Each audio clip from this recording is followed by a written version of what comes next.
أعوذ بالله من الشيطان الرجيم بسم الله الرحمن الرحيم وإذ أخذنا ميثاقكم لا تسفكون دماءكم ولا تخرجون أنفسكم من دياركم ثم أقررتم وأنتم تشهدون ثم أنتم هؤلاء تقتلون أنفسكم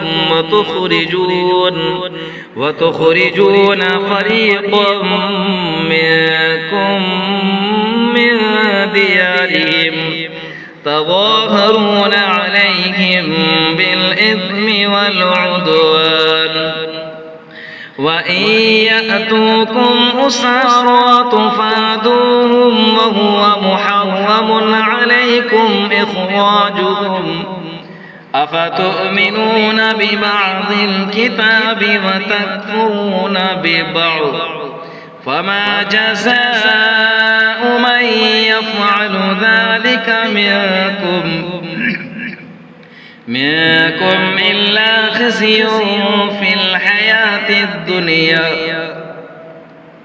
ويوم القيامة يردون إلى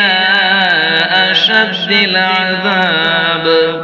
وما الله بغافل عما تعملون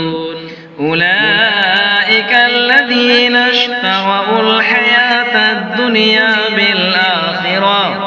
فلا يخفف عنهم العذاب ولا هم ينصرون ولقد آتينا موسى الكتاب وقفينا من بعده بالرسل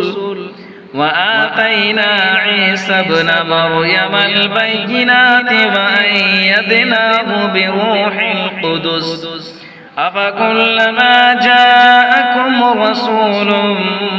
بما لا تهوى أنفسكم استكبرتم ففريقا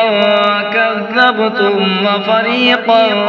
تقتلون وقالوا قلوبنا غلف بل لعنهم الله بكفرهم فقليلا ما يؤمنون صدق الله العظيم। अल्लाह तबारक व तआला हम सबको कुरान करीम पढ़ने, सीखने और इस पर अमल करने की तौफीक अता फरमाए। और आप हजरात से गुजारिश है कि आप मेरे चैनल को सब्सक्राइब कर लें। जब तक दीजिए इजाज़त, मिलते हैं अगली वीडियो में। अस्सलामु अलैकुम व रहमतुल्लाहि व बरकातुहू।